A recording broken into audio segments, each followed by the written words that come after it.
Alex Chung. Thank you for joining me on one of the first episodes of the Creative Connection. We're supported and presented by the Sudbury Indie Creature Con. They're helping us launch the podcast. It's something that I've wanted to do for a while because I've done podcasts and stuff for the last few years since COVID. The COVID years, we'll call it. And yeah, just having all manner of creatives and what you do as a day job and as a creative yourself, I've got the utmost respect for, because it's an art form in itself. You know, I think it's easily dismissed in many ways. You know, the stunt performers, but I'd say everyone's an artist really in their own form. And yeah, how are you doing? How's being a stuntman or martial artist? I'm well, thank you. Being a stuntman / martial artist is a lot of fun, but I definitely agree about the underappreciation, I guess, for the most part. Yeah, I would totally, yeah.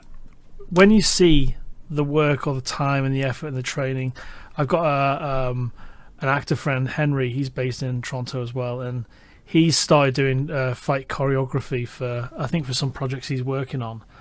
And the time, the energy, the planning, you must have. There's loads of questions I want to ask you about that in terms of working with the DPs and directors and how that works. But one of the first things I wanted to ask you was, when did your kind of love for kind of cinema start? You know, the film itself. Was it a young age? Was it with family? Yeah, it was at a very young age. I guess I started liking movies as soon as I started watching them, like a lot of people, I would assume. But in terms of it being a career choice, that was also relatively early. I think around 13, I kind of knew that I wanted to work in the film industry in some capacity. But I guess I can call myself a lifelong movie / cinema fan for sure. Was it something that you were seeing in films, or was it a particular person that grabbed your attention when at that early age of 13? Was it like, oh my god, look at what that particular person's doing? Was it anyone in particular?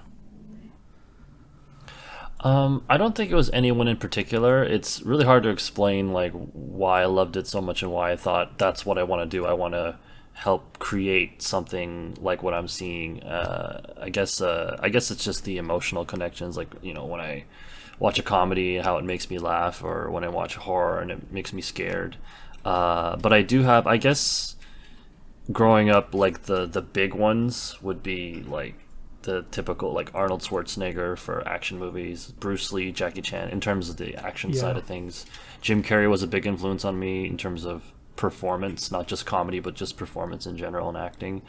So I guess like those are the names that pop in my head in terms of individuals associated with the art form. Yeah, I guess that there must be. It kind of goes beyond that, doesn't it? Like I'm an editor by heart, so that's the thing I've done for the last almost 20 years, starting from college and going forward that way. And there's sequences in films that I admire in terms of becoming an editor. I go, wow, I love that cut. I love what they did there.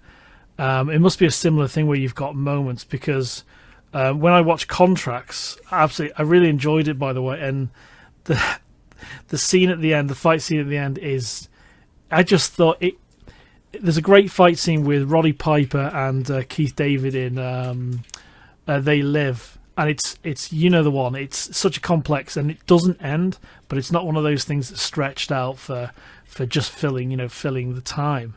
But there's moments like, you know, in moments in cinema that I love, and it must be the same for you, where you see an action scene and go, I absolutely love what they've done there. I want to develop that. I want to learn how to do that. Would you agree with that? 100%. I think you hit it right on the head.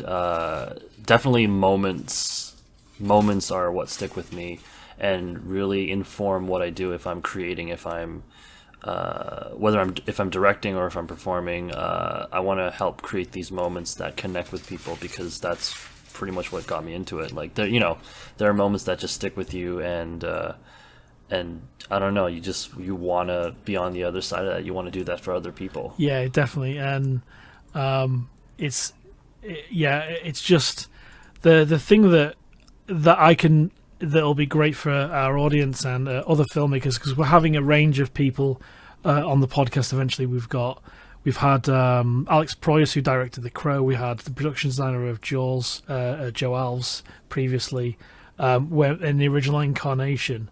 And there's moments that I kind of love to touch on, and that's something I'm going to pick up on in their career. And obviously, you've got, you mentioned Arnold Schwarzenegger. You worked on a show that he's done recently, and we'll touch upon those things a little bit. But was it like a member of your family that introduced you to cinema, or was it something you just found with friends, or? Mainly family. I mean, it's pretty standard for parents to show their kids movies. I mean, I did grow up with Disney, like a lot of kids at the time, and 90s was kind of the era that I grew up in, or rather the largest chunk of my childhood. So whatever came out then, hence Arnold Schwarzenegger and Jim Carrey and whoever was big at the time. And then as I got older, I just started to seek things out on my own, from a very early age. Definitely watching films that I was too young for, but they ended up being some of my favorites. Like I remember seeing like John Carpenter's The Thing at like 10, which is that's a great horrifying. age for that. I'm a huge Carpenter fan, massive, absolutely massive, and that's probably my favorite of his. I think it is close to a masterpiece. Starman is another one that's kind of underappreciated, I think. But yeah, seeing that when you're that young, for me it was Chucky. It was the early kind of Chucky films, and that kind of I watched those far too early. My brother introduced me to cinema, and a particular what was deemed video nasties in the UK, films that were banned, and it was like anything horror 80s, like Hellraiser, that kind of thing. They were really quickly dismissed in the UK. And it's the same thing with martial art kind of content and films. I was kind of early 90s when I worked in a cinema, late 90s when I worked in a cinema, and VHSs were passed around. We absolutely loved sharing content. And my first, I think it was my kind of favourite action star was Chow Yun-fat when I really got into action cinema, and obviously Hard Boiled, and then it kind of grew from then. It was like an awareness of outside of my bubble what I was used to watching, and it was total respect for the intensity and how long things must take, because you must be used to that sequence that you're dealing with possibly actors, because you must have worked with actors that don't know any martial artists, right? Martial arts skills, right? Yeah, that's pretty standard. So what's that kind of pattern like? How do you start training with them before you kind of choreograph anything? How does that really work? It actually depends on the show, and when I say show, I mean whether it's a film or a TV show. It really depends on the budget and the scheduling. If there is time, the stunt coordinator and whoever else involved will train with the actor, time allowing, and depending on how much training they've already had, whether it's from previous projects or just in life. Try to work with them and work towards the goal of making the scene happen, because a lot of times you're training just for the sequence. Not actors, that's enough to have on your plate to be an actor, but as we get more and more fight scenes and action and stunts in really everything, including TV shows, I think it's more encouraged to have actors have at least a little bit of physical training, because they're probably going to at some point play superhero or play opposite of a superhero and be involved in very physical stuff and stunts. So because obviously that's a complex thing, and they've got to listen like so closely to what's being passed on. What's that? What's the relationship between how do you kind of class yourself as a stunt performer, actor, creative? How do you what's the kind of industry term? Is it stunt man, stunt person? For myself, yeah, professionally, I would say stunt performer because that includes men Yeah. and women.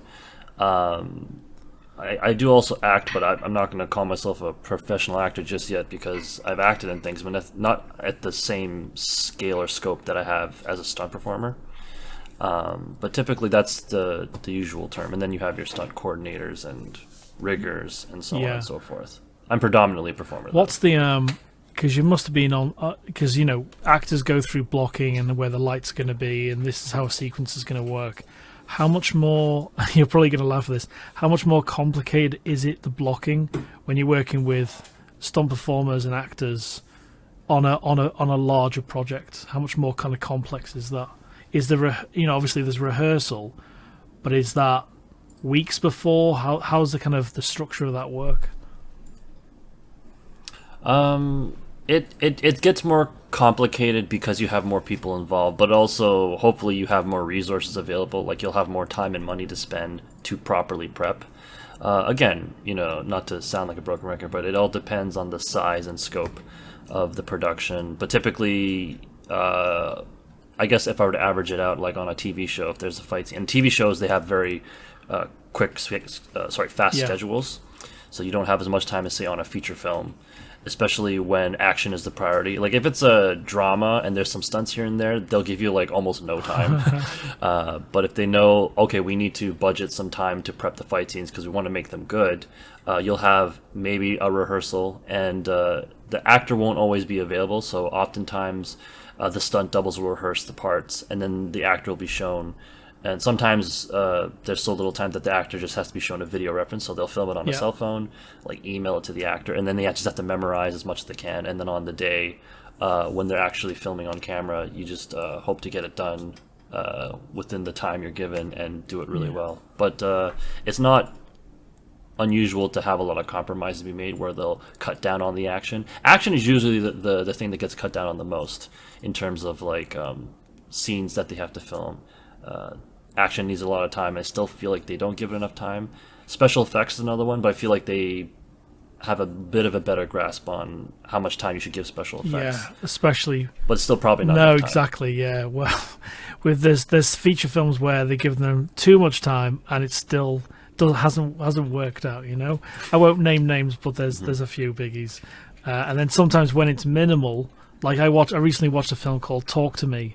It's a relatively Alright. small budget horror film from Australia, and when it's really kind of tight, like a fight scene, it's something that's really well choreographed, how kind of honed in and crafted or worked on that is. And that's the same thing with drama. You work on something well enough, you're just gonna kind of knock it out the park first time. So yeah, you were talking about so if something's cut or action's cut, does that end up whole sequences are cut? Because when you've got a choreographed sequence, a fight sequence, can that be shortened without serious jump cuts? Do you know what I mean? So is it sequences, can they be shortened easily, or is it, how tricky is that? Yeah, I mean, when I say they get cut down, it's usually cut, like, kind of taken out of the shooting schedule, or like they just decide to shoot only half of what they've choreographed. In editing, I don't know. That's totally up to the skill of the editor and the footage that's presented, but oftentimes there's just no time to actually film it in the first place. So it's kind of an art form in itself for the coordinator to design the action so that it's modular. At least that's my approach, and I Okay. imagine that's the approach for more experienced people, in that, like, okay, like, let's just assume we don't have as much time as we wish. If we were to cut this in half, what are the beats do we want to keep? So we still have, like, the beginning, middle, end, yeah. so it still Yeah. makes sense, but just lose all the fat. So you'll have, like, kind of like wish list things, and you'll have, like, things that you absolutely have to nail. But sometimes, and I'm not going to name productions, and this is big and small, sometimes you just completely run out of time, and you have something that doesn't end up making any sense. So it's definitely a battle to maintain that, and typically, more often than not, action's saved for last. So let's just say you spent the whole day shooting the dialogue, and it took a little longer than you wanted it to. Now it's like, okay, stunts is up, and it's like you only have a quarter of the time we promised you. Yeah, and that's when you've got to bring your A game, I guess. Like, oh, we've got that quarter of the amount of time. we're really gonna knock it out, because you want to show off what you do. You know, you really want to do well, and you want it to be on the screen, because I guess it must be something you're quite proud of when something hits, and I don't mean physically, when the moment hits on screen, it must be quite a satisfying thing that something you've choreographed or worked on gets in on screen. Yeah, I mean, it's you just want to make people happy, and you just want it to be done well. So it does feel good afterwards, depending on what made it or what whatnot. But also, I mean, for me personally, I'm always seeing what I did wrong or what I could have done better. So it's always like, damn, man, next time. But it is good to just get the work out there and to get it done. And I think the main thing is just making everyone happy, because especially if you're designing action for someone else, you want it to fit the vision and you want it to fit the project. That's like the most important Exactly, thing. yeah, because you're all there to not necessarily serve the director, but serve the story, and you really want to be part of that storytelling process. And that's what interests me, because when Doug told me he had a film on Amazon, I was really happy that it's on Amazon Prime in the UK as well. And it's Awesome. so it was really nice to see it on there, and there's some really great moments, and I think you did an absolutely stellar job. And what I realized when I saw the credits is how much you worked on in terms of the edit and everything, and coloring, and so that was the idea for your feature to work on sequences or have a showcase. Was that part to build your show reel, like, this is what I can do, this is what I can kind of choreograph myself? What was the kind of original vision behind Contracts? That's funny, because the original vision was not what the end result was. Like, I think the biggest thing is that it wasn't ever intended to be a feature. And I say this every time because I'm glad you enjoyed it, because I was very reluctant to even put it out, because originally it was just going to be a short, albeit a bit of a longer short. Like, it wasn't going to be 5-10 minutes, it was going to be probably like 30-40 minutes. And typically with a lot of my shorts, if not all of them, I shoot them very shoestring budget. Like, I pay out of pocket. We don't have like an actual budget for it, and we just run and gun it, because that's just the style that I've kind of learned on my own, and I stick to that to the point, to a certain extent. If I need more resources, I will get them, but I'm used to kind of just doing things on my own with very few people. So that's kind of the style we approached this movie with. And then based on feedback, people suggest that we make it a bit longer and make it a feature length. And I'm like, it's not good enough. It was just going to be another short. It was going to be practice. Yeah. But, one thing led to another. And I think I made the right decision in the end, because I was very interested in the business side, the distribution side. So you must have learned so much from that. Yeah, filmmaking. you must have learned loads from that. Yeah, I absolutely did. Yeah, so it was kind of like my sacrificial film. I'm like, it's not... I'm not entirely proud of it, and it's because if I knew we were making a feature film, I wouldn't have done it the way I did it. I would have tightened the script, gotten a budget, got different people involved, more people involved. Maybe I wouldn't have been the lead, like all these things, and so that's why it's so strange how it turned out. But in the end, again, I don't regret that decision. It was just a big adjustment, and which is why it ended up taking longer to make. So because we didn't get more money to make it a feature, we just had to keep making it and make it even bigger and more ambitious. Stretch and out somehow, that non-existent budget. Exactly, yeah, and make this a feature film, which was quite a task. Yeah. But in the end, we were able to do it, which is why I ended up wearing so many hats. Like, it would have been nice to get a professional sound designer and mixer, but we couldn't afford it. And so I was like, well, I'm already doing so much post on this. I'll do the sound as well, and that was fine, because it was a learning experience for me. But it was like, it was a lot. It was a huge workload. When did you produce the original kind of cut of that? Was it what was the when did you kind of think, right, this is going to be a 10-15 minute version? Then did you continue to shoot and edit? How did that work? We We started like in 2015 or 2014 even, and I knew it was going to be a pretty daunting task to begin with, even when it was just a short. So I anticipated, like, probably take us a year or two, because I was also shooting other films at the time, which is a problem I have, which is I can't just work on one thing. I have to like fill my plate. So once I decided to make it a feature, we had already shot most of it, and we were like already a couple of years in, and then it would be like another 2-3 years of shooting more, because then I would have to go and do more writing. Yeah. And then re-edit, and so you kind of go through all 3 stages of production all over again multiple times. I try to work efficiently, but I felt like we'd made this movie in kind of an inefficient way, but we kind of also didn't have a lot of choices either. So it was just a weird, very draining project and experience, but it was a great experience. And so we had it done for 2019 for Toronto After Dark Film Festival, which was our premiere, which we weren't even planning on submitting to. It got passed around, and they asked to premiere it, so we did that. And then 2020 was when it officially was distributed, and it was out there. So it was like half a decade worth of work. Wow, it's great, man, to develop your own. No matter who I've kind of spoken to before, like Alex Price, when he's talking about making music videos years ago in Australia before anywhere near making The Crow or Dark City. His most enjoyable time was the early days of his career when he was making his own stuff, and there was literally no one to say no. Like, you want to do an idea, create a sequence, do whatever. He said it was the most freeing time of his career now, and then he's going through massive peaks and troughs, and now he's got his own kind of virtual studio thing he's doing. But yeah, I wanted to kind of shout out, is it Kyle Stewart, Michael Stewart and Kyle. What's Kyle's surname that's in the film with you? I think Kyle Stewart and Michael yes, Carter, that's it, the two involved in the climax is fantastic. It really is, and I love. Where did you shoot that? Was it local to you guys? Where do you because it's got a great kind of cliff face, and in the distance it's really nicely composed.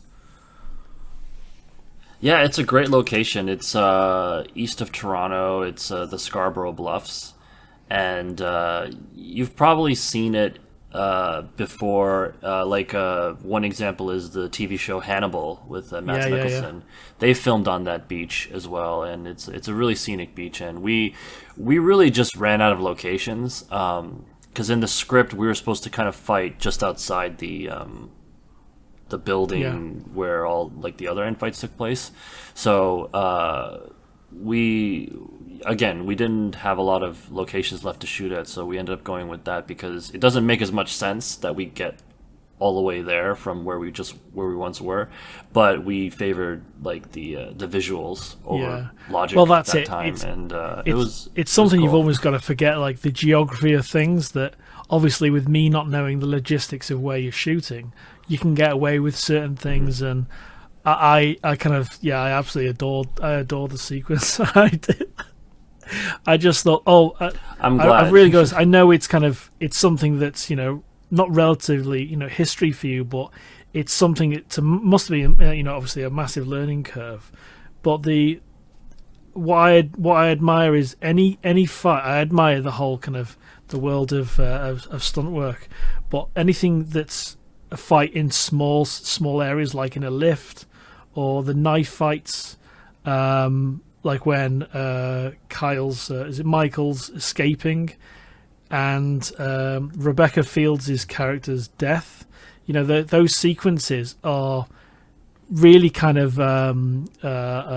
claustrophobic in many ways, like the tight quarters. But I absolutely love that, and it was. What was the Michael's character called? Is it Headshot? When he kills that guy by shooting him through the throat. That was my favorite death. I was like, yeah, that's great. It's one of those moments. Yeah, I just love it, and you take it for what it is. It's not violence and glorifying violence in any way. It's just entertainment, and I take my hat off to you for that. I think it's to get it done. To persevere with it, because working on something for such a long time, there must have been moments where, am I really going to continue this? Am I really going to finish this? You know? Yeah, it was definitely a struggle. But what's your, to kind of bring it back to S.I.K, how did you get invited to the event at Sudbury? It's a really funny story, actually, because I met Doug at Shockstock, which is a horror convention in London, Ontario, which is fantastic. I highly recommend. I always have a good time there. And my production company had a vendor table. It was actually our first time having a table to exhibit our work. So I had no idea what to expect. But Doug was someone who approached our table, and so essentially what made this funny was he thought I was two different people, and then through our conversation realized that I'm the same person, because I do multiple things that aren't necessarily related. Okay. So I had signed up with an agency for as a I don't know what to call it. I don't want to say celebrity because I really don't feel like one, but my work in Psycho Goreman is really kind of absolutely what got me to, I guess, that stage. And so he knew me through Psycho Goreman because I was the stunt coordinator / fight choreographer for Psycho Goreman, as well as playing some of the creatures, mainly Darkscream. And also he wanted to talk to me about contracts because we had it on display, and it's on streaming and it's available. And we put the Psycho Goreman stunt coordinator's feature debut, because it's technically my first directed feature film, and so he didn't know that we were the same person. So we chatted, and he invited me to S.I.K to do kind of a little bit of everything. So I'm involved in S.I.K on multiple levels, which is exciting. It's a lot of work, but I'm excited because I like to share my work and my passion. So I'll be there for Psycho Goreman. I'll also be there with my production company. I'll be doing the workshop. There's all these things coming together, and all really thanks to that meeting with Doug. I think, Doug's a great guy. I met him online through a festival I started, the Hellbound Horror Festival, and when he was talking about S.I.K, even the first year, he was kind of knocking out the park. And when he mentioned that you were doing a stunt workshop, the thing that the people that attend and people that are interested in, obviously you'll have a bit of Psycho Goreman fans and action fans as well. You'll have moments with fans of both things that have the realization when you explain something that's otherworldly to them, where it's fight scenes or blocking, they'll have that, oh my god, that's how you do it. And there's going to be a lot of satisfaction, I guess, when you attend that, because people will absolutely love it. And I know Doug respects stunt performers massively, like I do. And Psycho Goreman, how did you kind of get involved in that? Mainly just through my friendship with Steve Kostansky. We had worked a couple times before. My first time meeting him was through ABC's The Death 2, with his short W's for Wish. I had heard of Manborg, but I had not seen it, so I wasn't really familiar with Steve. But Steve, I think through a friend, recommended me and my stunt team at the time, because they wanted some stunts in W's for Wish. So met him through that. It was a very quick and easy shoot, and kind of kept in touch after that. And us being into the same kind of cinema, we were able to kind of connect. Because you must have connected on when you saw. Had you already seen The Void? This was before The Void, I believe. Oh, okay. Oh no, I mean ABC's The Death was before The Void. So obviously there's lots of influences in The Void, like John Carpenter, like we talked about before. So you must have, like, I've kind of created friendships over poster artwork at a thing when I was at university, where we both reached for the same thing. It's almost like a romantic date, the way I described me and one of my best friends, how we met, because we were, I think we were looking, what was it? It was I saw on Precinct 13 the smart work we saw, and we both looked at it. And I said, "Are you a Carpenter fan?" I said, "Yeah." And now, based on that, we've been friends forever. So, when you worked with him, what was the kind of? You were saying it was a really kind of easy gig. Was that because the team was so like in it to win it kind of thing? Yeah, I think what I appreciate is when a director and their team shoot efficiently. That's very important to me. That's something I always try to prioritize with stuff that I do, because I feel like there's this culture of, do whatever it takes to make the end product, and to make the end product as perfect as possible, which should be the goal. I think logically anyone would agree with that. But I find that people only get to see the product, people only get to see the film and not really see the struggle. And I'm all about the struggle, I'm all about the journey. And I've been on very kind of difficult and toxic sets, and it really has nothing to do with the quality of the film or show. It's really just an unnecessary environment. So for me, I think I really try to prioritize having a great experience on set, because really it's about the people. It's about, having fun and working on it, because otherwise I would just work a normal job if I wanted to be stressed all the time. So the way they filmed was really close to how I do things.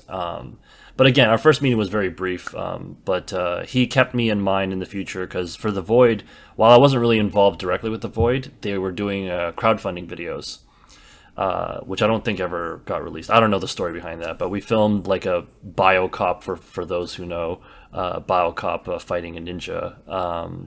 That ended up being a special feature on the S.I.K Goreman Blu-ray. I don't know if it's an Easter egg or if it's readily accessible, but if you didn't know, then it's probably an Easter egg, so go look for that. Yeah. So that technically, so during the Void era, that's kind of what we worked on together.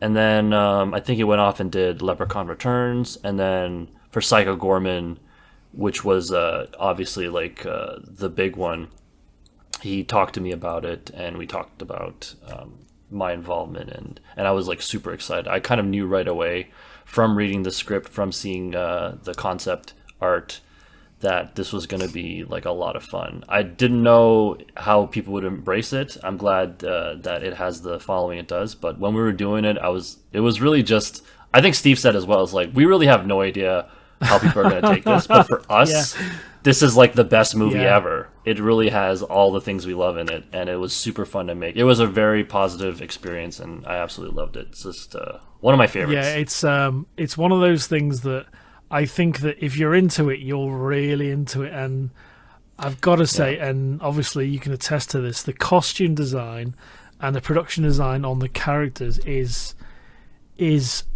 it's got such a high level. I think it's absolutely incredible. Like, I can't remember, is one of the characters' brains in a jar around that, that table. We've got all the characters. It's just it had, there's an element of Jim Henson and real practical creatures and monsters that is lost in so many ways. And that must have been a lot of fun when you saw that production art, or how your kind of character would look. It's like kids at play in many ways. Like I heard stories of Frank Darabont, who developed the original first season of Walking Dead, and when he's talking about when he was making Shawshank, and he just makes it a real positive set. And like you say, they're the best experiences on it. That's something that you really want to go 110% for, because when you got someone like Steve at the helm, it's this is going to be easy, but you want to bring your A game every time, right? Yeah, absolutely. It was that scene in particular, the aliens around the meeting table, because I got to play one of the creatures there, the Judicator, who's like at the head of the table. Although that's not my voice, I think that's Kenneth Welsh's voice. Rest in peace. And the puppeteering was done by one of the special effects guys, Mike. So it was a team effort to create that character. And I think that's important to mention. That, absolutely. A lot of these characters is a group effort. It's not just like you have like the body performer, and then you have the voice if it's a separate person, and you have puppeteering, special makeup, all these things, even the cinematographer. It's always a group effort to create these characters. So that's why stunt doubles are as important as the actors representing. Absolutely. Like you look at Jabba the Hutt in Return of the Jedi, there was a huge team of puppeteers to move the tail. Like there's character traits that are a puppeteer's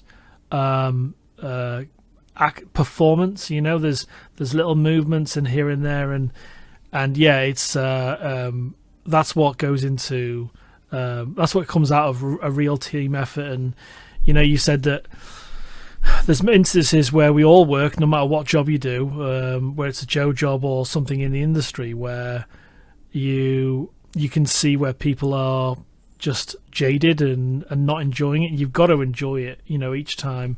Sometimes it's not going to be that way, but then other times it's you know, worth kind of pushing through, because you know you're going to be working on something good. Like I've got to highlight this for people that are going to be watching, that, you know, working on like Handmaid's Tale, Star Trek, was it Strange New Worlds you worked on? Yeah, it was Discovery and Strange New Worlds. And The Expanse, which is, I think The Expanse that's going to go down as one of those classic shows that it's like the new Battlestar, you know, the later stuff with Olmos. It's a work of art, and just to be on that. And have you kind of, since it finished, have you had time to reflect on some of these things you've worked on? Because I know you're kind of in it, and sometimes you can't separate yourself from that as a fan, because you are obviously a big film fan as well. So do you ever have moments where you look back at what you've worked on and go, wow, that's kind of pretty awesome that I kind of got to be on that? Yeah, absolutely. Like, I do try to not that I try to keep myself separate into as a fan and as someone who's like a worker, but you know, I try to stay appreciative of what I do, because that's the whole reason why I got into it. I don't ever want to lose sight of that. So it is cool to look at stuff like Star Trek and being like, you know, I was a very tiny part of it, but I was a part of that, and help telling, you know, that story to that fan base. You definitely, in terms of like high quality shows, or shows that are very highly regarded, like the ones you mentioned, you definitely feel it on set. It does translate. Like when people care about the work, like it shows, and when they don't care, that also shows. So like on something like Star Trek, they really took their time, and everyone involved, or almost everyone, kind of knew what they were part of. At least I felt that, and I felt like what we're doing is like not like super important in the grand scope of humanity, but you know, there are people who love this, you know, more than anything, and we want to do it justice and tell that story. It's not just another day at the office. This is like, you know, real storytelling, and so no matter what your job is on set, you're contributing to that, and so I think that acknowledgement definitely helps. And those are like really good sets to be on. Absolutely. So I've got a couple of friends that worked on actor friends, and Ian Rayburn, who has worked on Strange New Worlds, and Michael Chan, who worked on Discovery, and they went through that thing where they had to sign cards. It's like a thing that's released publicly now, Michael, so don't shoot me down. But he was already a kind of a huge Trekkie, and I'm a massive Trekkie as well, so. And that's the iconic show, really, isn't it? You know, and the extensions of the original kind of stories is pretty awesome as well. Just on a side note, you didn't work with Mike Barker, the director of Handmaid's Tale, did you? I don't think so. I think when I was on Handmaids, because I was on like a few times scattered throughout the seasons. The only director that stood out to me was actually Elizabeth Moss, because I was in one of the episodes she directed. Awesome. But I don't think I remember Mike. Yeah, because I worked with Mike in 2007. I was kind of a post-production runner, and he's got some great stories about Gerard Butler and how late he would turn up on set. But I'll leave that for him to say. But yeah, Elizabeth Moss, that, because, you know, we all know she's kind of uber talented. So what was that experience like with her? Because she's worked on, you know, some big stuff. And what was it like? And you can attest this to yourself, being, you know, the film you made and working on your own shorts. How's that with some? And this is something I wanted to ask you about directing yourself. How kind of tricky is that, and what's it like as a performer directing?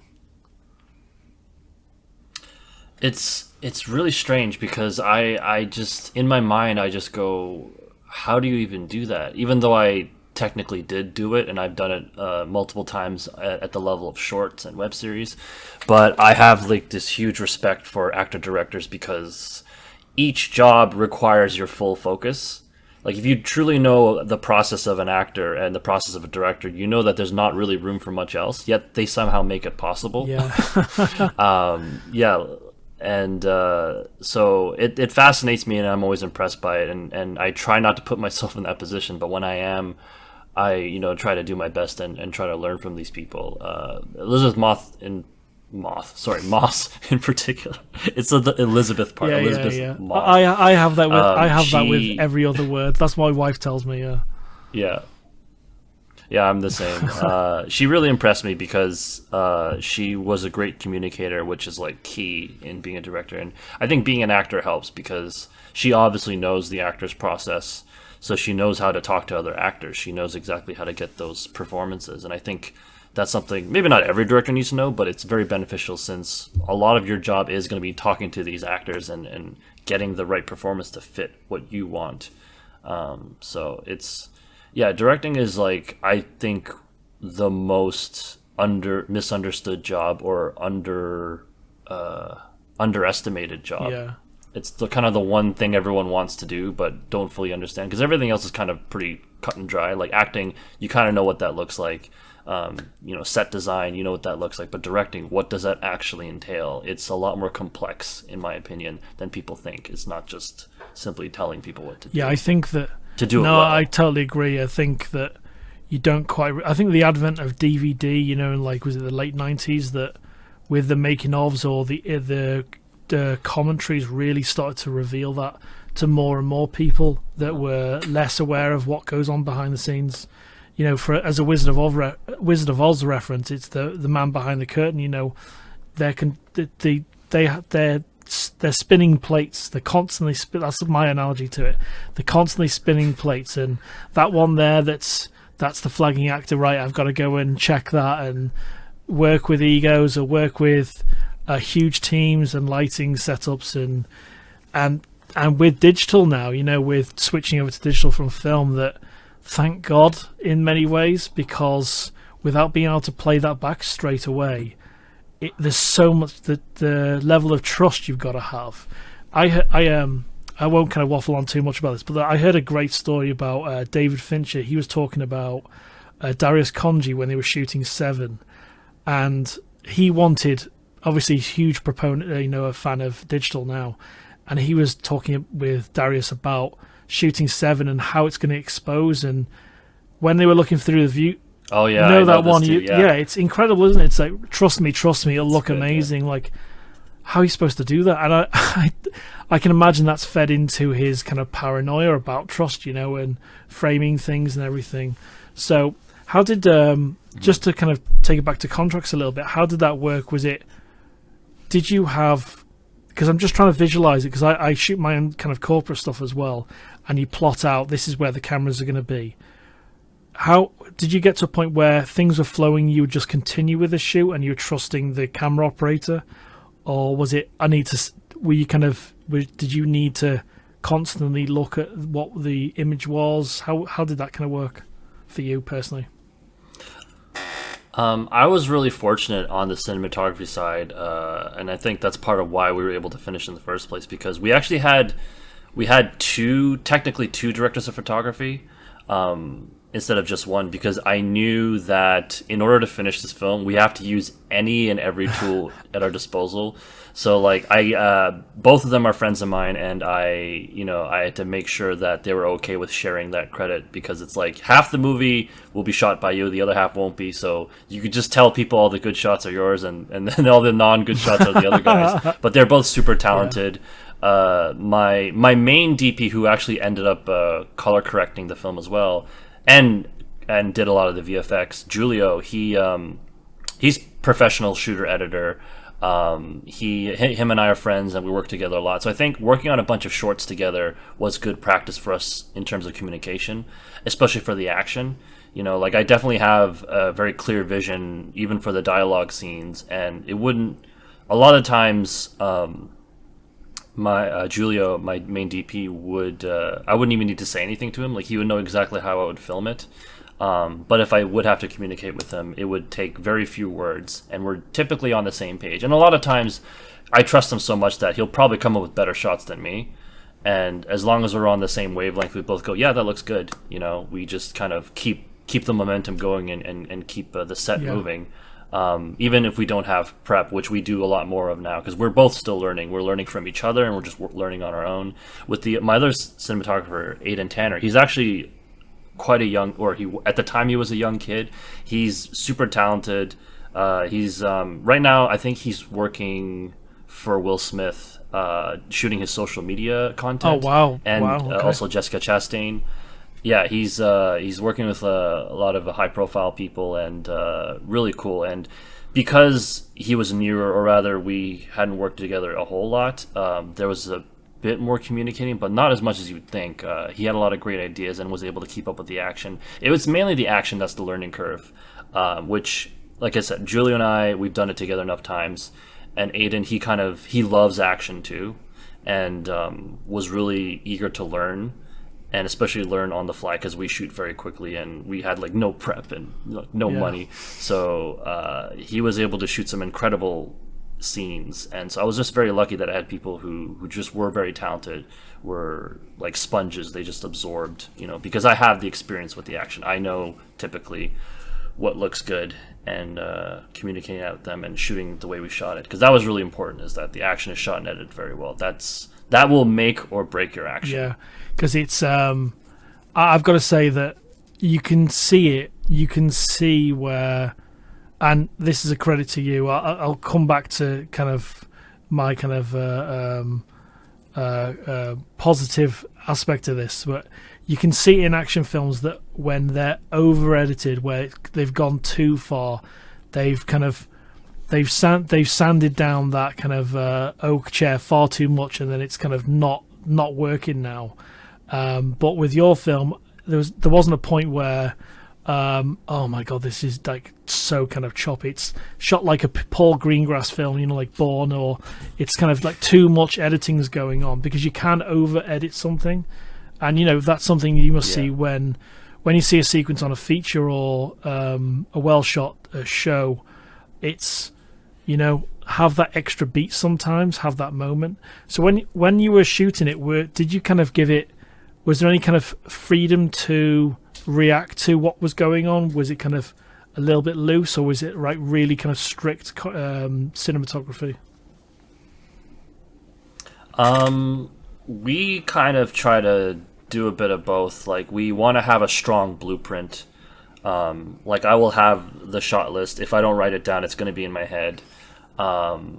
With the action, I've learned that it's important to be flexible. Even if we're fully in control, we're not answering to someone else, especially because we are limited on time and budget. I keep repeating those terms, but that's going to be the name of this. This is going to be the label for this episode. No time, no money. Yeah. But it's true. It's like the number one issue when you're indie, when you're low, no budget, when you're doing it on your own. That's what you got to deal with. Because when people think of movies, they think of like big budgets, lots of money, lots of resources, like big actors. When you don't have any of these things and you still want to tell a story, even though we have way more tools now than we did 10, 20, 30 years ago, it's still the number one problem. So that's why I keep repeating it. But going back to your question, like staying flexible, because I think a lot of the action, at least for us, is very dependent on the location. And if we don't get to see the location beforehand, if we don't get to pre-visualize it and really map it out, it's really going to depend on that, because you can come up with choreography and realize you don't have the space for it, or the geography doesn't make sense. Where are you going to put the camera? All these logistics. So, we try to have a plan, like always have a plan, but stay flexible. I think that's so key. And so we were lucky that we were able to do it the way we did, because we did have to move very quickly, and keep things modular, like I said. So I only recommend shooting the way we did if you have a lot of experience. Right, that makes sense. Unless it's just like a weekend shoot or something, like, because we were trying to like make a feature film that's presentable. That was kind of, we had to really step up. But typically, you want to practice getting things done on time, because at some point or another, you're going to have to depend on someone else's money, whether that's investors or depend on people higher up like producers, executives, and you are going to have to deliver. You got to it's move not just on, about telling move the on to story the you next want. thing, haven't you? Yeah. So that's very, being on schedule is like a very key skill to have in this industry that I've learned at various levels. You have to deliver, and you have to deliver on time. Because if you don't deliver on time, then they'll find someone else who will. Absolutely, and what I think that kind of answers a really good. I was thinking of a couple of questions that you might how you would respond to indie filmmakers or people that want to put action in their short films, and I think you've answered that already and really well. That, and just because you can, I guess, if you have that inexperience, you don't have an experienced team, you can kind of get bogged down into not finishing sequences or not being, not kind of moving on. So I guess that's a very, very tricky thing. Is it something you're going to kind of continue to do, creating your own shorts and producing your own kind of shorts and features? I'm trying to do less shorts and more features. After doing our first one, it really opened the floodgates. And I've always, while I was making shorts, through my teen years and even through my 20s, I always wanted to do features, but I didn't feel like it was quite the time or I was quite ready. So the intent was always there. Like, I have scripts, feature-length scripts that I want to shoot at some point or another. So my interest is in feature films. That's just the length of story I'm interested in telling. And the shorts are mainly practice. I'll still do shorts if it's for a good reason. Yeah.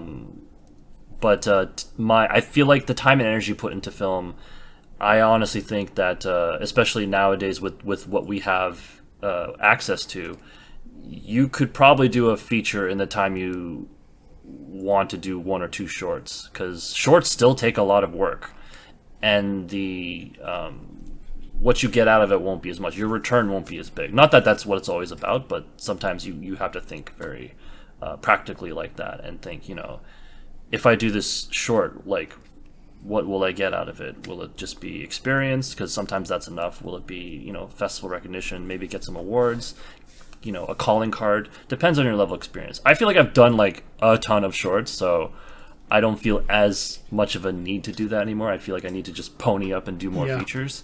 But it really depends on like where you're coming from and what you really want. But definitely make every single one count, even if it's a short. Because especially you owe it to the people who are involved as well, because you're probably not paying them, I'm guessing. And you want to make sure that everyone gets something out of it, because you're all putting in, and it's only right. And that's one of the ways you find a good team too. Because you want you want to be able to kind of look at someone that's working on long hours on something that there's no budget for, and if they've still got that same conviction that you have, then you're onto a winning short then. But that's great, man, and thank you so much for being on the Creative Connection podcast. What can people expect from these? You don't have to answer this, but what can people expect from the stunt workshop at S.I.K this year? I'm still developing it, so I won't be able to really give the full picture. Fine. But definitely, I'm catering it to kind of both people who are interested in getting into stunts, as well as people who maybe not interested in getting into it, but just want to learn more about it, just as fans. Just like, not everyone who listens to DVD commentaries want to be filmmakers. Some people are just interested in learning about the thing they love. So I'm kind of catering it to both. So, there will be a lot of like practical advice and knowledge about starting out in basics, and maybe things that you can't really learn by just looking it up on the internet. Stuff from my own personal experience, as well as just also touching on action design. So it's not just being a stunt performer, but also like, say you're a short film director that wants action, how do you approach that? How do you do it correctly? Because again, I think action and stunts, there's a lot of misconceptions and misunderstandings, and they can be a lot more difficult than one would assume. So it's just helping, create knowledge so that more people do it and do it well, and get a lot out of it, because I would love to see more of that. I would like to see more people kind of have this knowledge and confidently go into action filmmaking, have stunts, and do it safely, most importantly, and to do it well, and again, have these tools. So I will do my best to kind of capture all of that and just have something that's worth hearing. That's great, Alex, and thank you again for being on the podcast. And before you go, what's your favorite John Carpenter film? You already said it. I'd have to say The Thing, but if I were to pick a close second, that's tough. It gets tough, doesn't it, after that? Yeah, because I'm pretty confident in saying The Thing is first place because of the nostalgia and just the quality of the film, and all these other things. But second place has like 5-6 titles fighting for it. I think I'll give you like 3 that I really always go back to. Oh God, that's the other thing about John Carpenter. You forget films he's done. Like when you mentioned Starman, I'm like, oh, of course. Yeah. Assault on Precinct 13 is definitely up there.